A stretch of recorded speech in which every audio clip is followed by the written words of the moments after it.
Hello kind people of YouTube and welcome back to another video.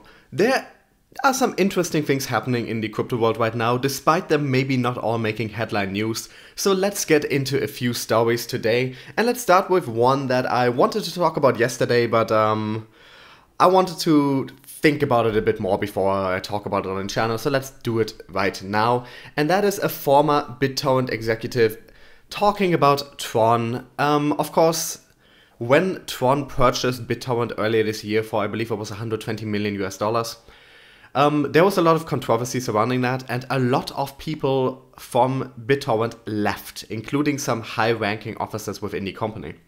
And we're getting a bit of insight here into what was going on there. And yeah, I just wanted to read this out and let's talk about it after. According to Simon Morris, former chief strategy officer at BitTorrent, TRON will not be able to manage the transaction volume needed to tokenize BitTorrent. Blockchain news website BreakerMag published its interview with Morris on January 11th, and I absolutely suggest you read the full interview, but this article here collects the most important statements from it. According to the interview, Morris noted that when he worked at BitTorrent, he and his team discovered that bringing a token and automated auctions to prioritize donor queues could increase the speed of the network by up to 40%. Nevertheless, Morris reportedly stated that there's no way the TRON blockchain could handle the transaction volume that such a system would require. According to him, his team needed hundreds of transactions per second just to get started.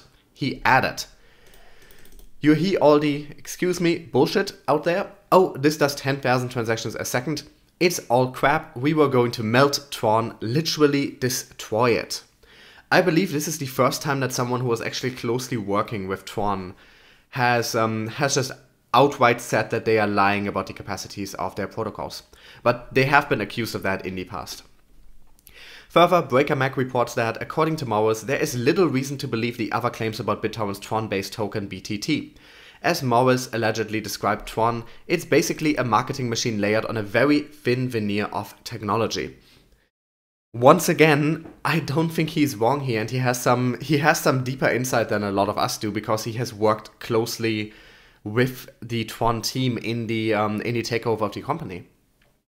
Because TRON does seem to be more of a marketing effort than anything else. Because I'm just gonna outright say I am not in a position to judge their underlying technology. I have to rely on statements from other people, but I trust this person who left BitTorrent because he was unhappy with how TRON was handling it, more than I trust the people from TRON hyping up their own technology. And one thing I've seen over and over again from different people, some of whom who have no reason to lie, is that TRON's technology cannot back up what they're claiming. Let's go back to the article.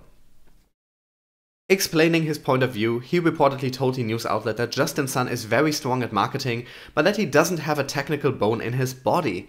Furthermore, he added, "But the approach that bothered me was the very sort of Trumpian approach. If you get caught in a lie, the answer is you double down on the lie. It was the endless doubling down on lies that made me think it wasn't going to be a fit." Now here he gets to something. This is undeniable at this point, that Justin Sun lies and misrepresents. He does this on his Twitter when he is hyping up TRON. He seems to do this to his own staff and to companies he is working with. He has been caught a million times, either misrepresenting a situation or just outright inventing something that wasn't true. Just starting with all the times when he was hyping up a partnership that turned out not to be a partnership. So he is very much, and once again, excuse my language, there are a lot of swear words in this video, but I feel like they're appropriate here. There's a lot of bullshit artistry involved with Justin Sun's public statements.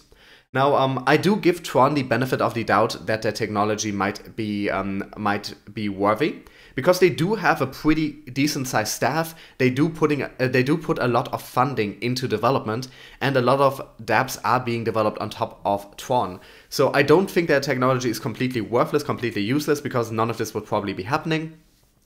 But we certainly are dealing with somebody who exaggerates and who doesn't mind misrepresenting or lying, and that is the kind of quality you probably don't want to have in the main person behind a cryptocurrency.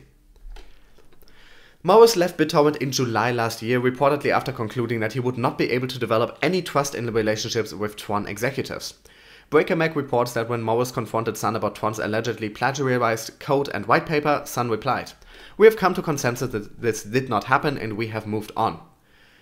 That is not an answer. Now, once again, we are getting the second hand, so he could be misrepresenting what Sun said here. But this seems perfectly in line with the kinds of public statements that Sun made. This is not a legitimate response to somebody who is working with you, coming to you worried and confronting you with accusations. This is not a response to that. We have come to consensus that this did not happen. That means you've decided to lie about it. That doesn't mean it didn't happen. That means you have internally decided to lie about it. This is the kind of thing where you really need a independent assessment from a third party. You can't come to consensus within your own company about stuff like this. This is why people do not trust Justin Sun and by extension TRON. I've said many times that the way it looks to me, and once again, I'm not a tech person, but the way it looks to me is that TRON does have legitimate technology, as evidenced by the development that is happening on them by the staff that they have actively working on it. But that Justin Sun is just shooting themselves in the foot pretty much every single day, because he seems to be completely unable of ever being honest and ever admitting any fault. Because if part of the code and the white paper was plagiarized, which from what I have heard and seen, at least in part it seems to be, that is a big issue. But that is the kind of thing that most people would be able to forgive. If Sun just came out and said, yes, we made a mistake, this is not acceptable, we will not do something like this in the future, and from now on we will give proper credit, we are sorry, this shouldn't have happened, and if he had ideally stepped down. TRON could have gotten over this. But with the way he is responding to this, we have come to consensus that this did not happen. That is nonsense. That is a nothing response. That is essentially saying we have decided to lie about this. This is why people don't trust TRON. Even when I talk about TRON in his channel, when I'm even ever so slightly nice to them, when I even just give them the benefit of the doubt, I have people in the comments asking why am I talking about this project at all, or all the people involved with it are scammers. That is what Justin Sun is doing to TRON. Okay, there's a bit more here, so let's take a look. Morris reportedly suspects that TRON will manage Bitcoin transactions on a central server and, as he says, pretend it is TRON-based. So he is insinuating here that TRON will lie about all of this running on a blockchain and instead do this on a centralized server. According to BreakerMac, Morris expects the efficiency of BitTorrent will increase as predicted, but he doesn't expect the system to be TRON-based. Still, he reportedly noted this centralization could make the system less reliable. A TRON spokesperson told Cointelegraph in private comments today that Morris appears to have little insight into BitTorrent operational plans since his departure, adding, "Actions and execution will prove louder than the words of a disgruntled former employee." Now, this language here, disgruntled former employee, whenever you see this popping up, just pay attention, because this is a well-known business speak strategy to not engage with your critics. A lot of times, because he wasn't fired, he left. If he had been fired, this would be a legitimate stance to take here, that he's just an angry former employee, disgruntled. Disgruntled is the kind of term that only comes up when companies try to discredit a former employee. That is not a term that you see commonly used otherwise. But this is a common strategy where there's very little reason to believe that someone who left out of his own decisions and who wasn't fired, who wasn't let go, would have reason, and who isn't pushing an alternate protocol either, would have any reason to lie about this stuff. Because if he was found to be lying, he could be taken to court for slander and for a whole bunch of other things. So this strikes me as utterly ridiculous. They are not engaging with his criticisms, and the idea that he would have little insight because he left 6 months ago. 6 months. The core plans, especially since the token is set to be released soon, the core plans for this were absolutely in place 6 months ago. Details might have changed, but he knows the core problems. He knows all the main stuff, even if he hasn't been there for the last 6 months. Because all of this stuff wasn't just, all of these ideas didn't just come up in the last 6 months. This has been in development for a while. So TRON's reaction here is not at all reassuring to me. They are showing once again that they have no idea how to deal with situations like this, and they're just not acting in a professional manner. Disgruntled former employee usually means you want to discredit someone who's making legitimate criticisms. They could solve all of this, as always, if they just engaged, if they hired a third party, not associated with TRON, not associated with anyone else, to assess their technology. They could clear all of this up with a report. They're not doing that.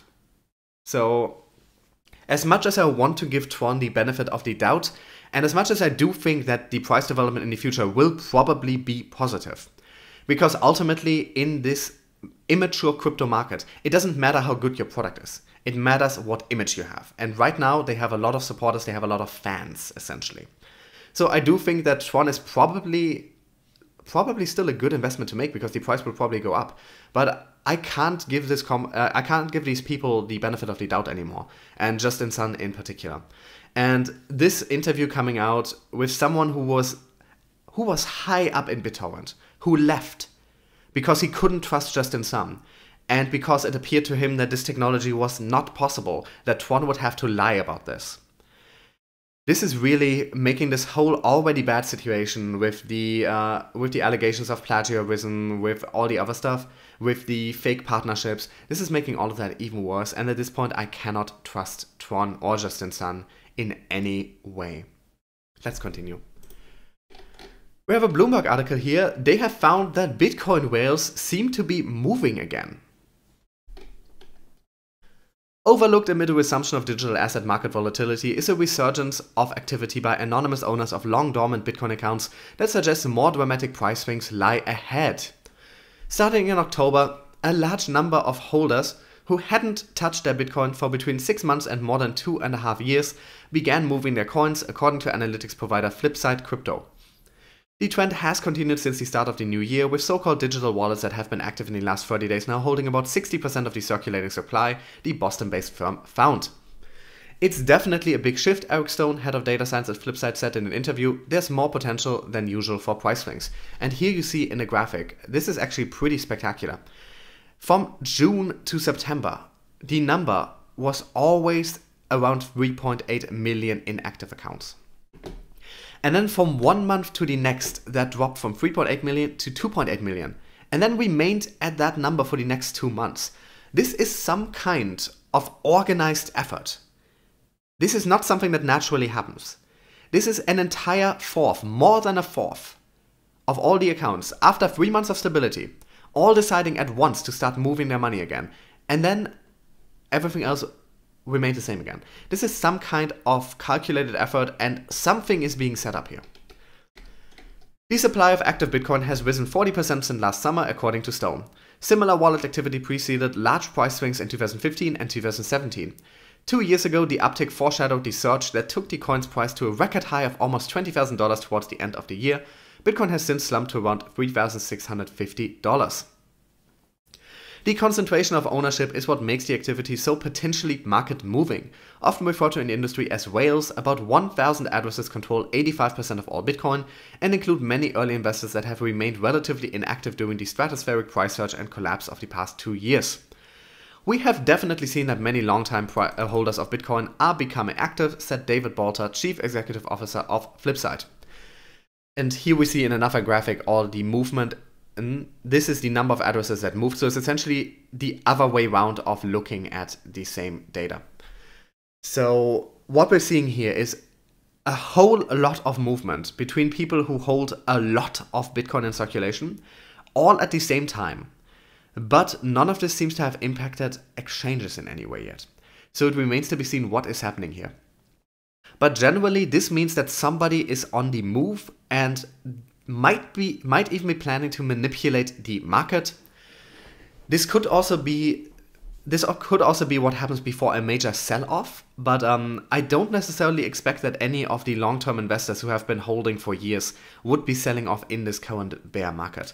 But either way, this usually means some kind of big price movement is about to happen in the next couple of weeks. There's no guarantee of this. This could just be people moving it between their own wallets. But just the concentration of all this movement in 1 month, after quiet before and with more quiet after, something is going to happen here. It could be people getting ready for the launch of Backed or something else, or the potential Bitcoin ETFs that may or may not be approved soon. But something is happening here. Someone is moving a lot of money, and that usually means they could also go over the counter, in which way we probably wouldn't see it. But something is going to happen. We don't know what. We don't know if it will be reflected in the prices, but big movers are on the move.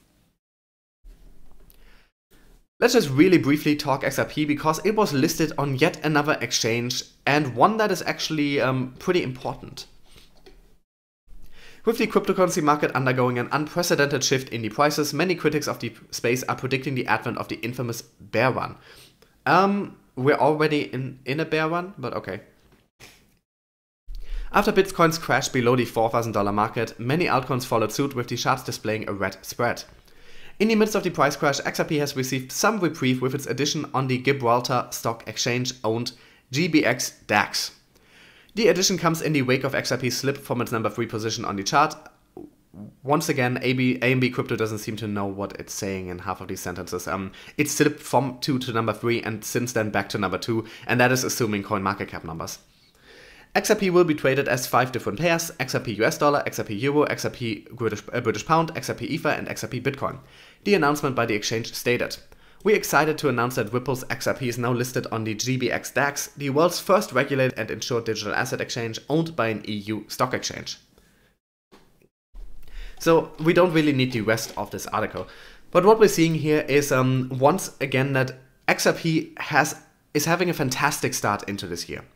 After the first bank just announced that they're going live with XRapid a couple days ago, after they signed up a bunch of new partners for RippleNet and for XRapid in particular, after they were listed on multiple exchanges already this year with new trading pairs, they have now been added to an exchange that is associated with a real proper stock market.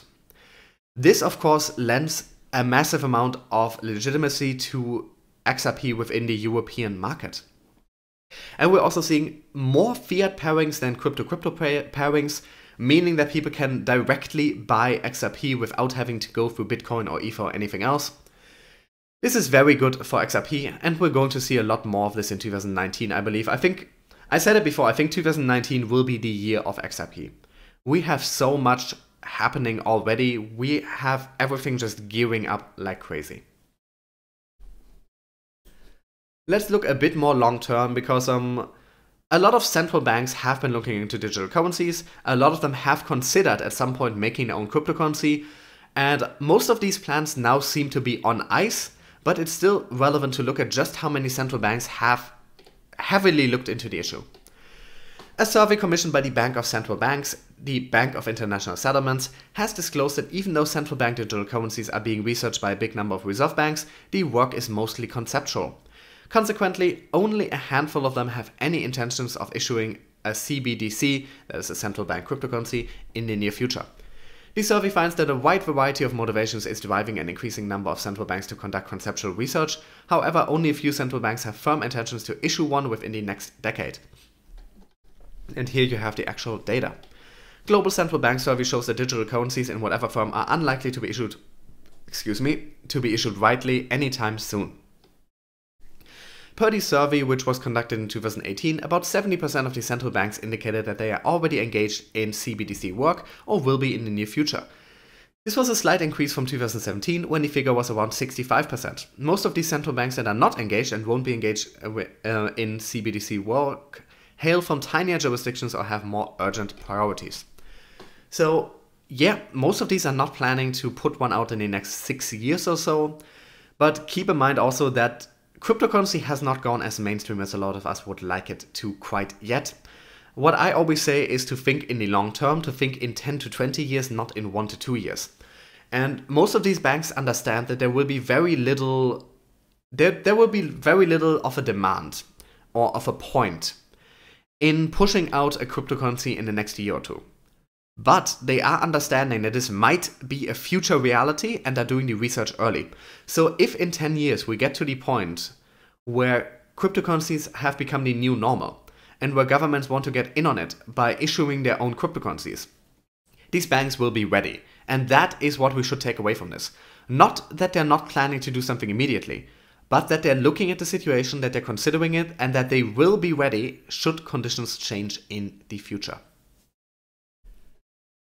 And last but not least, in some blockchain news rather than crypto news, NASA has thought of an interesting new application. The United States National Aeronautics and Space Administration has proposed an air traffic management blockchain according to a paper published on the agency's official website on January 10th. The proposed system would employ an open source permissioned blockchain to enable secure, private and anonymous communication with air traffic services. The document notes, this framework features certificate authority, smart contract support, and higher bandwidth communication channels for private information that may be used for secure communication between any specific aircraft and any particular authorized member. The engineering prototype of the system reportedly employed the Hyperledger fabric and demonstrated that such infrastructure could be rapidly deployed and economically maintained. In December of last year, Hyperledger, an open source project created by the Linux Foundation and created to support the development of blockchain-based distributed ledger, onboarded 12 new members, including such major firms as Alibaba Cloud, Citi, and Deutsche Telekom. According to the document, the automatic dependent surveillance system, which will be mandatory by 2020, is subject to third-party spoofing as it publicly broadcasts aircraft positions. Spoofing, the researchers explain, is when false aircraft positions are reported. The researchers note that implementing cryptography has been proposed in order to address both the privacy issues and spoofing. Furthermore, the proposal explains the difficulties of such solutions. An outstanding issue in most of these public key infrastructure schemes is the difficulty of implementing the public key framework in a manner that can be utilized by aircraft in flight. According to the proposal, enterprise blockchain solutions could be a practical PKI for aircraft applications, the document states. A virtue of these blockchain schemas is that they enable implementation of a PKI infrastructure in which end users are not required to belong to any single organization or adhere to any single client server protocol. I assume the 6 here is because they copy and pasted it and there was probably a footnote here. We don't really need the rest of this article, but I thought this was interesting because just recently we had a lot of reporting about a study that found very little real-world use cases for blockchains. And I said when I talked about that that study was biased in the way in which it looked at the space, because it applied an arbitrary system and an arbitrary scale of where they think blockchain development should be right now, instead of taking an objective look at where it is. And I think whenever we see these patent filings, and we get at least one major patent filing from a major company or government a week, whether that is Bank of America, whether that is NASA, whether that is another government, we get these news all the time. I think IBM has a bunch of patents as well. That means that they are actively developing real-world applications. And in this case, this blockchain application would solve some serious real-world issues around privacy and potential vulnerabilities that could be dangerous in the real world. So whenever you see people talking about blockchain being useless or blockchain not being ready yet, well, useless it clearly is not, because NASA wouldn't be looking into it like this. They wouldn't be publishing research on it. They wouldn't be wasting all that money on it. Blockchain-based solutions are being considered for many, many real-world use cases in different areas, for voting, for supply chain management, for journalism, for air traffic control. There are so many possible use cases where blockchain isn't for everything. Decentralized systems aren't for everything. But there are a lot of systems where they make sense and where active development is happening. And just because we don't see a lot of these things on the market yet, doesn't mean that the potential isn't there in the technology and that we won't reach that at some point in the next couple of years. So I just wanted to end this video on a hopeful note. I know this isn't directly cryptocurrency related, but development in blockchain and further acceptance and integration of blockchain also paves the way for more crypto integration in the future. As always, thank you so much for watching. All the articles are of course linked in the description, as well as ways to support the channel.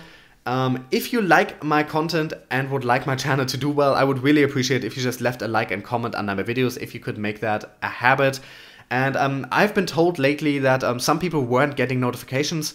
If you don't get notifications when I post new videos or when I go live to stream, I'm planning to probably stream tomorrow again, by the way. I'm gonna do a question and answer stream, so you can ask anything you want, and I'll try to respond as good as I can.